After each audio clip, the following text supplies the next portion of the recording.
Good morning दोस्तों। तो आज हम लोग पॉलिटी का क्लास चौथा होगा और जो पॉलिटी में हम लोग 1833 का चार्टर एक्ट पढ़े थे, ठीक है, चार्टर अधिनियम को पढ़े थे, ठीक है। उसमें कुछ पॉइंट बच गए थे क्योंकि 1833 का चार्टर अधिनियम बहुत लंबा है, ठीक है, उसमें बहुत ज़्यादा पॉइंट्स है तो उसको मैंने कवर नहीं कर पाया था, ठीक है। तो उसको फिर से सीरियल वाइज में फिर से जो बचे पॉइंट्स थे, ठीक है, ये कोई अलग नहीं है, जो बचे पॉइंट्स से उसको ऐड किए हैं अपने नोट्स में, इसको ऐड करते चलिएगा आप लोग, ठीक है दोस्तों। और आप लोगों से दोस्तों नर्म निवेदन है, ठीक है, कि अगर इस चैनल पे नए हैं तो हमारे चैनल को सब्सक्राइब करें, ठीक है, अपने दोस्तों के साथ शेयर भी करें। तो थैंक यू और चलते हैं पढ़ने पर, हम लोग आगे वीडियो देखते हैं, ठीक है। जैसा कि कहता है 1833 का चार्टर अधिनियम, इसमें क्या है, आवाज़ जा रही है, hello hello hello hello, sound problem नहीं, ठीक है दोस्तों, साउंड, हाँ। कहता है 1833 का चार्टर अधिनियम क्या है। 1833 का चार्टर अधिनियम जैसा कि पहले पढ़े थे उससे ऐड करना है।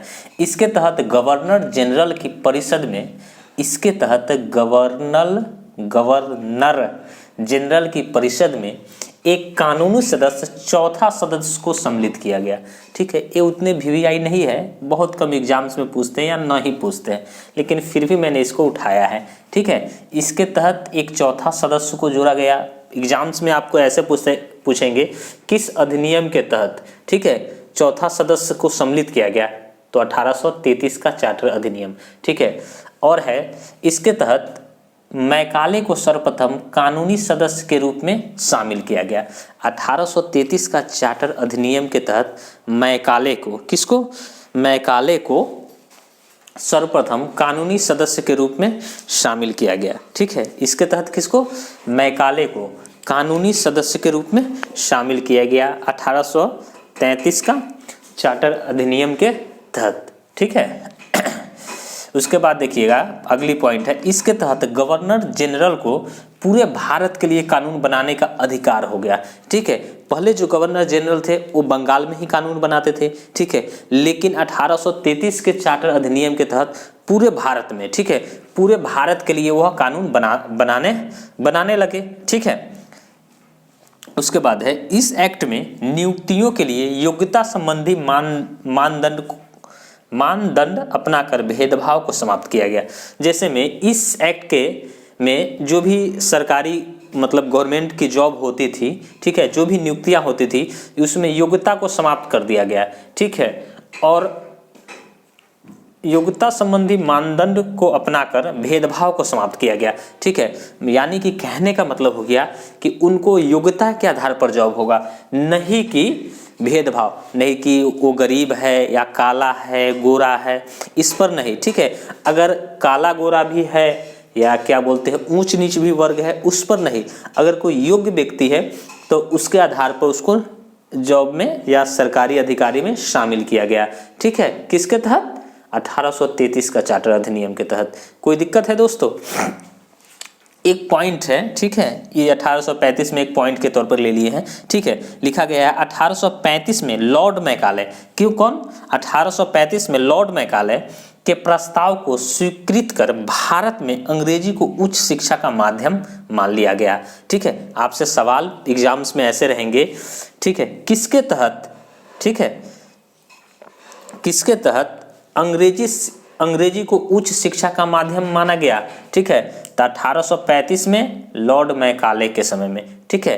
अंग्रेजी को उच्च शिक्षा का माध्यम माना गया किसके लिए, 1835 लॉर्ड मैकाले। इस दो पॉइंट को याद रखिएगा, ठीक है। जैसे में ऊंचे जितने भी अभी भी आप देखिएगा जो सुप्रीम कोर्ट का जो जजमेंट होता है वह इंग्लिश में होता है, ठीक है। अभी भी हिंदी में बहुत सारा उस पर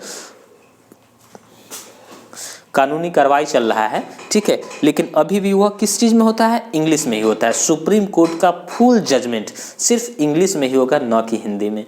ठीक है दोस्तों, तो कहा गया है 1835 में लॉर्ड मैकाले के प्रस्ताव पर, लॉर्ड मैकाले के प्रस्ताव को स्वीकृत कर भारत में अंग्रेजी को उच्च शिक्षा का माध्यम मान लिया गया। मतलब जो ऊंचे पढ़ाई करेंगे, आईएएस आईपीएस या क्या बोलते हैं उसको, मतलब जो ऊंचे लेवल की जितनी भी पढ़ाई होगी वो हिंदी में नहीं, केवल इंग्लिश में होगी। किसके तहत, 1835 में लॉर्ड मैकाले के प्रस्ताव पर। ठीक है, इस पॉइंट को भी दोस्तों नोटिस कीजिएगा, इससे भी सवाल बनते हैं।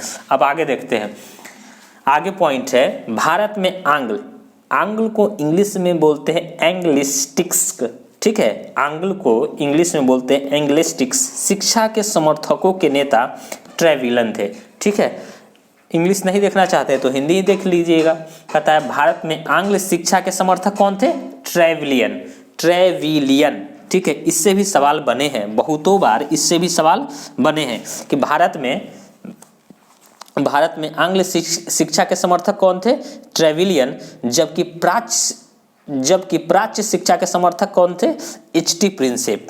ठीक है, आंग्ल शिक्षा के समर्थक कौन हो गए, आंग्ल शिक्षा के समर्थक हो गए आपके ट्रेविलियन, और प्राच्य शिक्षा के समर्थक कौन हो गए, प्राच्य शिक्षा एच.टी. प्रिंसेप। ठीक है, एच.टी. प्रिंसेप ये प्राच्य शिक्षा के समर्थक हो गए। इससे भी सवाल आपको बने हैं, इसमें भी स्टार लगा लीजिएगा। ठीक है दोस्तों, अब आगे बढ़ते हैं। 1853 का चार्टर एक्ट क्या है दोस्तों, 1853 का चार्टर एक्ट, इसमें क्या पढ़ना है। 1853 का चार्टर एक्ट में हम क्या देखेंगे,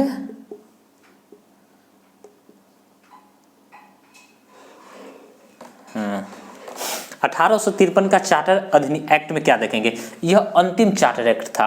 मतलब 1853 का चार्टर एक्ट क्या था, अंतिम चार्टर एक्ट था। ठीक है, 1853 का चार्टर एक्ट क्या था, सवाल रहेगा कौन सा अंतिम चार्टर एक्ट था। तो 1853 का चार्टर एक्ट अंतिम चार्टर एक्ट था। ठीक है, इस एक्ट में विधायी शक्तियों, ठीक है, 1833 के चार्टर एक्ट में विधायी शक्तियों को कार्यपालिका शक्तियों से पृथक करने की व्यवस्था की गई।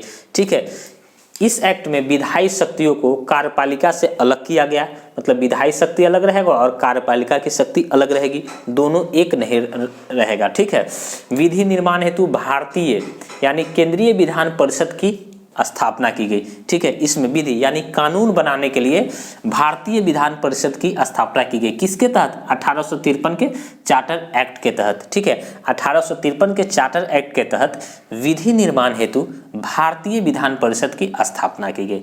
ठीक है, अब अगला पॉइंट देखेंगे, इसके तहत सिविल सेवकों की भर्ती एवं चयन हेतु खुली प्रतियोगिता का शुभारंभ किया गया। किसके तहत, 1853 के चार्टर, जो भी आज हम लोग यूपीएससी, स्टेट पीसीएस, ये जो आज एग्जाम्स की हम लोग तैयारी कर रहे हैं, ठीक है, जो आप लोग एग्जाम्स को दे रहे हैं, ठीक है, उसके लिए 1853 एक किसके द्वारा दिया गया है, ब्रिटिश के द्वारा। ठीक है, इसके तहत सिविल सेवकों की भर्ती के चयन हेतु खुली प्रतियोगिता परीक्षाओं का मतलब शुभारंभ किया गया। यानी कि अभी जो सिविल से यूपीएससी या बीपीएससी या कोई स्टेट पीसीएस होता है, यह ब्रिटिश का ही देन है। इसमें चयन हेतु प्रतियोगिता परीक्षा जो आज हम लोग देते हैं उसी को आरंभ किया गया। ठीक है, तो हो गया, एक बार रिवाइज कर लीजिए। ठीक है, 1833 का चार्टर अधिनियम, इसको रिवाइज कीजिए और नोट्स बनाते चलिए। ठीक है दोस्तों, कोई दिक्कत है तो बताइए। 1833 का चार्टर एक्ट याद कीजिए, लिखना क्या है, इसके जो बचा था वो पॉइंट उसी में ऐड करना है। ठीक है, इसके तहत गवर्नर जनरल की परिषद में एक कानूनी सदस्य यानी चौथा सदस्य को सम्मिलित किया गया। ठीक है, चौथा सदस्य को सम्मिलित किया गया। उसके बाद है, इसके तहत मैकाले को सर्वप्रथम कानूनी सदस्य के रूप में शामिल किया गया। ठीक है, मैकाले को क्या किया गया, कानूनी सदस्य के रूप में शामिल किया गया। अगला पॉइंट है, इसके तहत गवर्नर जनरल को पूरे भारत के लिए कानून बनाने का अधिकार प्रदान किया गया। किसके तहत गवर्नर जनरल को पूरे भारत में कानून बनाने का अधिकार प्राप्त किया गया, तो 1833 के चार्टर अधिनियम के तहत। एक क्वेश्चन बार बार आपके एग्जाम्स में पूछे गए हैं। ठीक है, उसके बाद देखिएगा, इसी एक्ट में नियुक्तियों के लिए योग्यता संबंधी मानदंड अपनाकर भेदभाव को समाप्त किया गया। ठीक है, जैसे में पहले क्या था कि गरीबों जो गरीब के बच्चे थे वो तो पढ़े लिखे ही नहीं थे, ठीक है, यानी और जो गोरा काला ये सब का, ठीक है, बहुत ध्यान होता था, ठीक है, गोरा काला ये सब का बहुत ज़्यादा ध्यान होता था। ठीक है दोस्तों, हम थोड़ा दोस्तों लड्डू खाते हैं।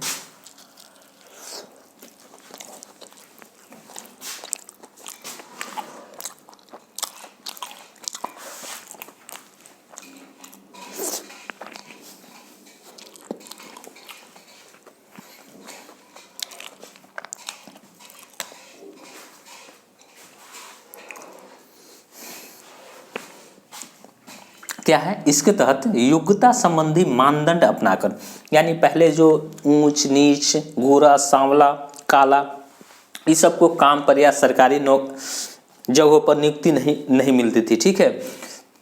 इसके लिए क्या किया गया, योग्यता संबंधी मानदंड को अपनाया गया, यानी जो पढ़े लिखे हैं, जो शिक्षित वर्ग है, उन्हीं को योग्यता के आधार पर नौकरी मिलने लगी 1833 के अधिनियम के तहत, ठीक है। 1835 में मात्र एक पॉइंट को उठाए हैं।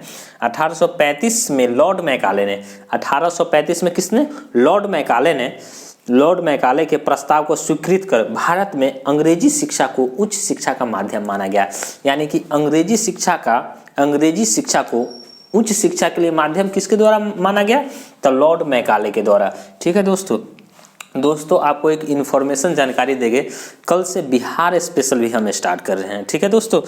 बिहार स्पेशल का भी प्रॉपर नोट्स बनाते आप चलेंगे, ठीक है, बिहार स्पेशल को स्टार्ट करने वाले हैं। आगे देखते हैं। भारत में आंग्ल शिक्षा के समर्थकों, इसको भी पॉइंट में उठा लिए हैं। भारत में आंग्ल शिक्षा के समर्थकों के नेता कौन थे, तो ट्रेविलियन। भारत में, सवाल आपसे रहेगा, भारत में आंग्ल शिक्षा के समर्थक कौन थे, तो ट्रेविलियन। और प्राच्य शिक्षा के समर्थक कौन थे, तो एच.टी. प्रिंसेप, ठीक है दोस्तों। कोई दिक्कत नहीं होनी चाहिए। फिर से दोहरा लेते हैं।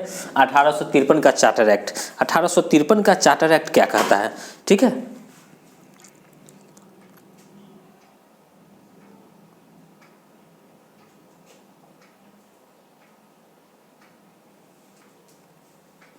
(1853) का चार्टर एक्ट, ठीक है।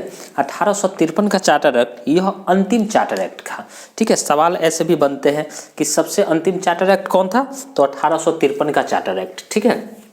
इस एक्ट में विधायी शक्तियों को कार्यपालिका शक्तियों से पृथक करने की व्यवस्था की गई, ठीक है। इसके तहत विधायी शक्तियों को कार्यपालिका शक्तियों से पृथक किया गया, ठीक है। विधि निर्माण हेतु भारतीय केंद्रीय विधान परिषद की स्थापना की गई, ठीक है। यानी कि विधि यानी नियम को बनाने के लिए एक केंद्रीय भारतीय केंद्रीय परिषद की एक स्थापना की गई, ठीक है। और अंतिम पॉइंट है आपका, इसमें सिविल सेवकों की भर्ती के लिए खुली प्रतियोगी परीक्षाओं का प्रारंभ किया गया, किसके तहत, 1853 के चार्टर एक्ट के तहत। जो आज हम लोग यूपीएससी और बीपीएससी का एग्जाम्स देते हैं, ठीक है, वह किसकी देन है, ब्रिटिशों की देन है, ठीक है। इसी के तहत आरंभ किया गया। तो उम्मीद करते हैं कि आपको ये हमारा प्रयास अच्छा लगा होगा दोस्तों,